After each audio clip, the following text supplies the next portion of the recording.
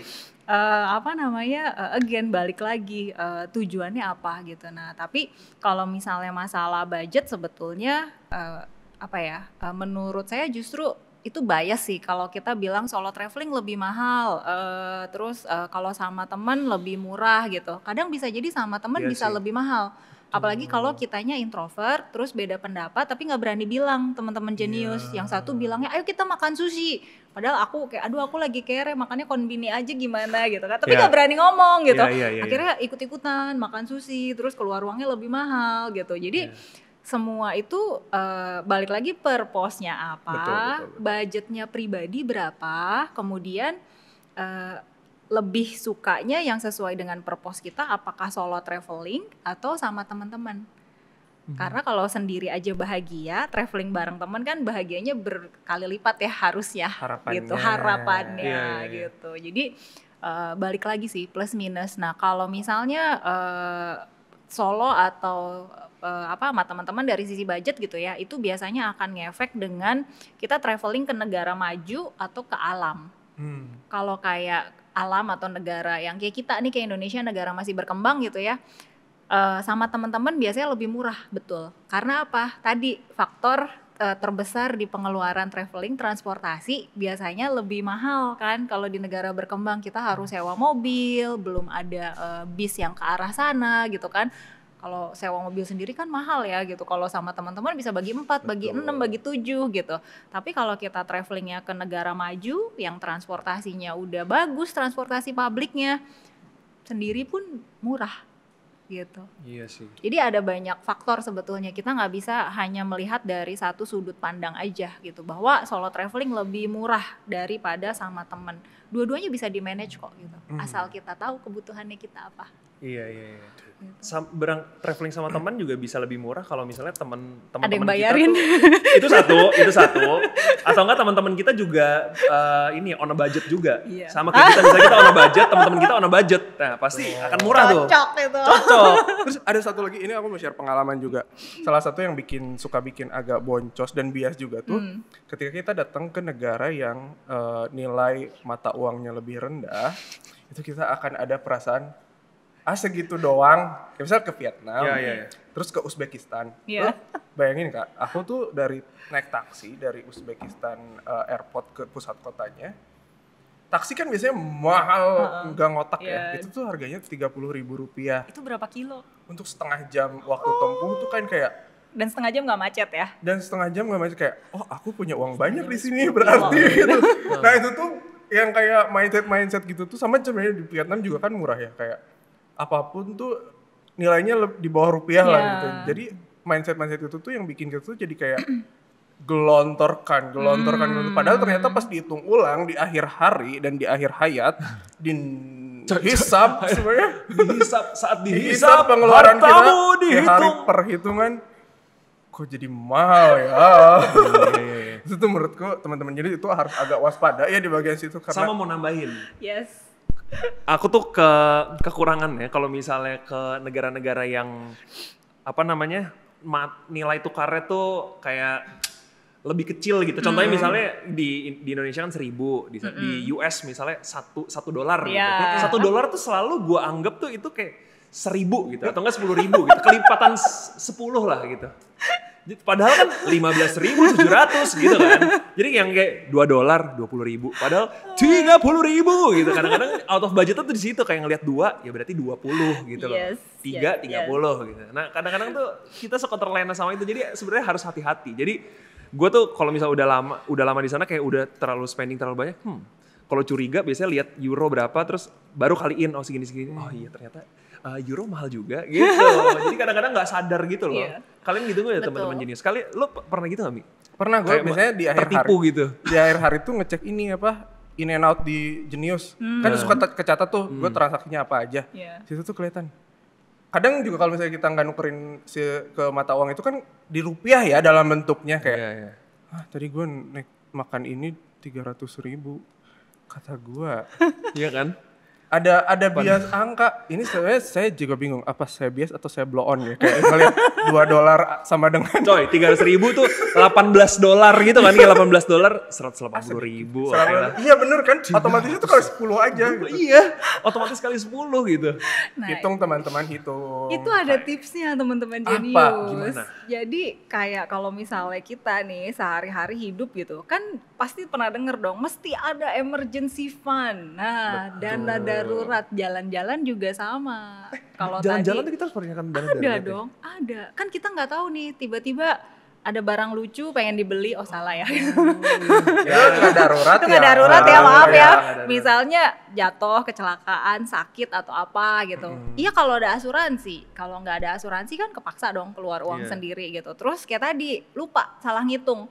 $1 berasa 1.000. Kalau di Europe mau ke toilet bayarnya €1. Terus €1 murah gitu. Kata gue 2.000. Yang beseran kan bolak-balik tiba-tiba kok €5 ya €5 udah kali 17.000 cuy gitu. Udah ke toilet doang gitu. Nah, itu jadi pada saat jalan-jalan sebelum kan pre-plan ya, kemudian on the go pada saat jalan-jalannya make sure juga ada yang namanya dana darurat. Kalau tadi Kak Fahmi bilang aku budgetnya 25 juta. Dari 25 juta itu sebetulnya real budgetnya mungkin 22-23 juta. Sisanya itu adalah yang itu tadi yang buffer, kita hilaf gitu. Kita hilaf terus buat apa? Nah, sebenarnya masih ada buffernya itu. Gitu. Jadi itu yang dijagain. Dan terus kalau misalnya tadi Kak Fahmi kasih contoh ya, tiap hari abis selesai jalan-jalan malam gitu mau tidur ngeliatin in and out transaksi di Genius. Nah ini contoh yang bagus banget karena apa? Step selanjutnya adalah kita kan nge-review. Kita nge-review hari ini ngapain aja, keluar uang berapa. Nah dari besaran yang 25 juta, 22 juta budget, 3 juta darurat gitu. Nah terus 22 juta bisa dibagi lagi nih. Kita trip berapa hari, setiap harinya uang makan berapa.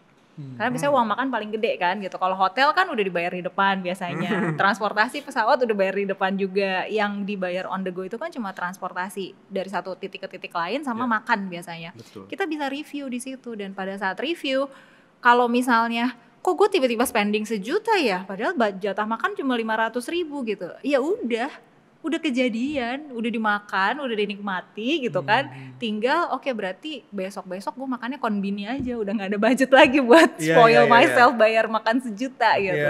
Gitu, jadi being flexible tapi at the same time tetap ngejagain budget gue segini gitu. Iya, itu teman-teman Genius, pentingnya kita nge-review pemasukan dan pengeluaran kita selama, bahkan kalau misalnya traveling kalau bisa setiap hari ya. Iya. Biar kita tahu besoknya harus ngeluarin berapa dan harus ngasih berapa gitu. Biar kita tuh jaga akhlak besoknya. Jaga akhlak. Itu.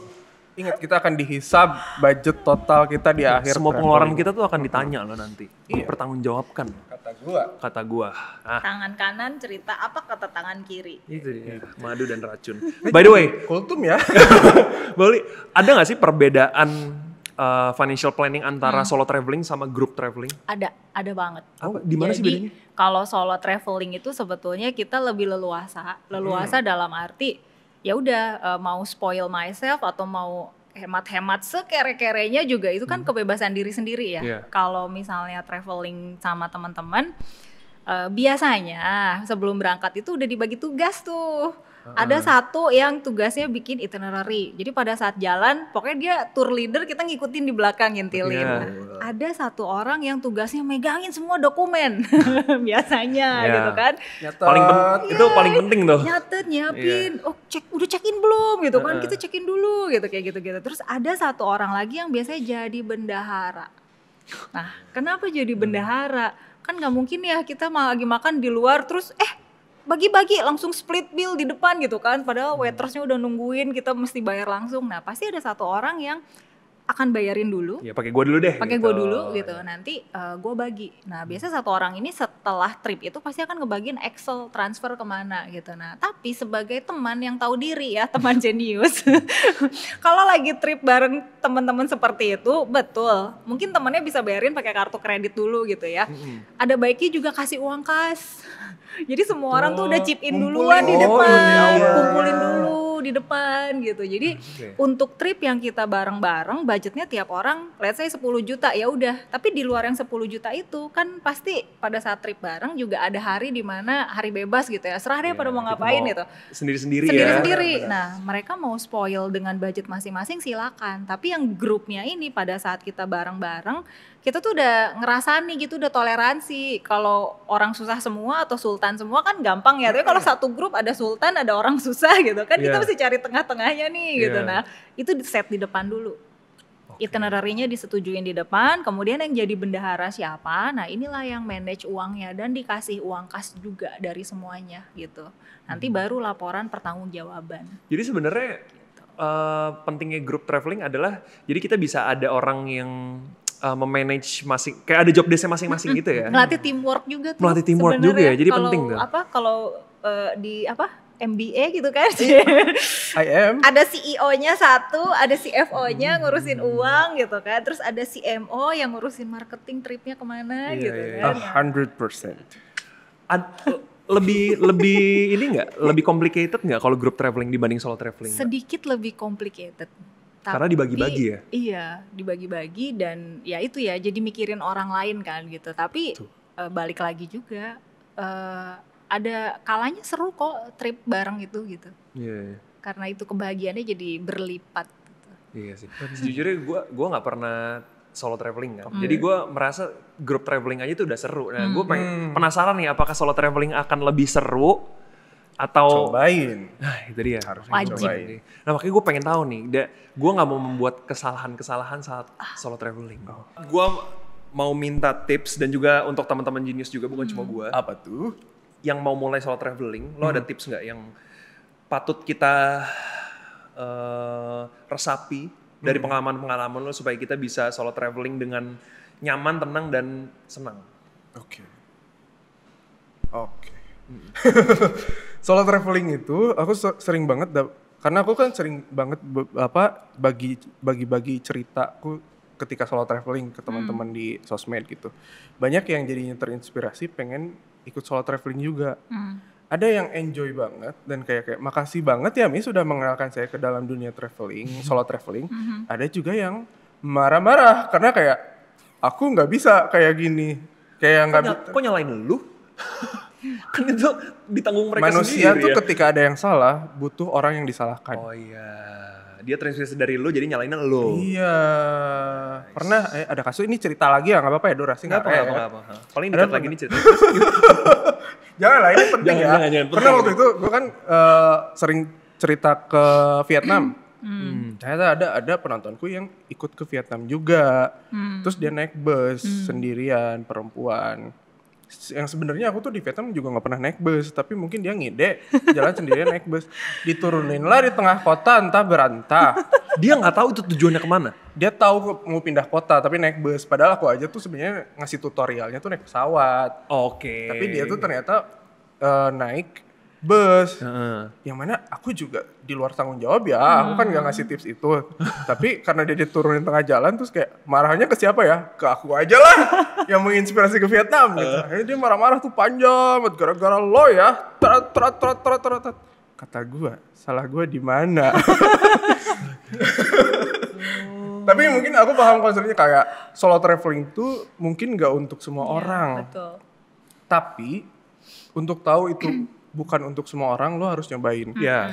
Gue nggak tahu harus meyakinkan apa lagi untuk teman-teman jenius mau solo traveling atau enggak, tapi cobain aja. Kalau nggak mau ke luar negeri atau kayak, duh rugi bandar nih, gue udah nyobain ternyata gue nggak suka harus ke luar negeri. Yang deket-deket aja, ke stasiun Jatinegara tadi. itu bisa dibilang solo traveling. Tapi kalau misalnya lo mungkin dari Ciamis ya, kayak Fahmi gitu, itu solo traveling juga termasuk. Bener, cari yang deket-deket aja yang kayak Jogja, Bandung, Solo gitu. Iya. Cobain rasanya sendirian tanpa ada siapapun. Cuma lu bisa ngandalin diri lu sendiri. Ketika ada krisis apa, handle lu tuh kayak gimana, respon lu kayak gimana, tuh lihat aja diri lu tuh kayak gimana gitu. Ketika lu emang ternyata solo traveling itu buat lu akan ngerasa se-powerful itu bisa menaklukkan apapun sendirian. Apalagi makin jauh tempatnya, itu akan makin kerasa. Dulu tuh buatku Jakarta tuh terlalu besar. Sekarang tuh Jakarta menurutku terlalu kecil. Jakarta terlalu kecil menurutku Asia. Aku jalan-jalan ke Asia Tenggara. Asia Tenggara makin terlalu kecil buatku, jadi pindah lagi ke Asia. Pindah lagi ke Eropa, itu tuh bertahap membuatku tuh ngerasa oh iya ternyata bisa sebenarnya. Makin jauh tuh makin lu ngerasa powerful. Tapi nggak harus jauh, yang penting sendirian. Yang penting coba sendirian dulu ya. Awal mulainya nggak usah dari keluar negeri dulu aja, yang deket-deket Gak apa-apa, dulu aja, harus, pindah kota gitu. Yang penting sendiri. Ke rumah tetangga juga solo traveling. Itu menurut gue cuma traveling. Tapi tetangganya di Uzbekistan. Ya. Ketahuan ya. Itu bukan tetangga ya, tetangga kan deketan ya. Kalau dari Mbak Uli?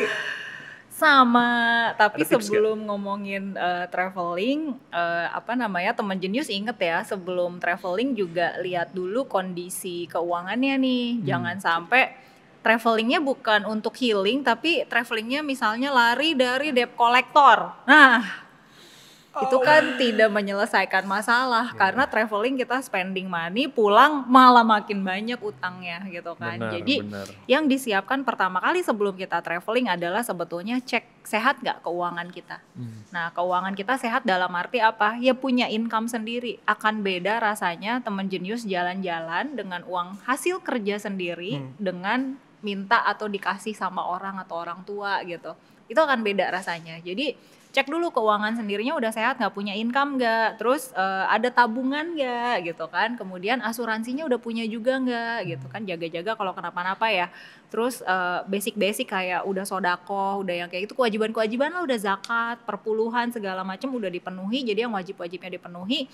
Utangnya juga terjaga dengan baik gitu, enggak yang sampai itu tadi kabur dari masalah keuangan quote unquote, terus traveling berpikir bahwa udah bodo stres, gue mau jalan-jalan aja gitu.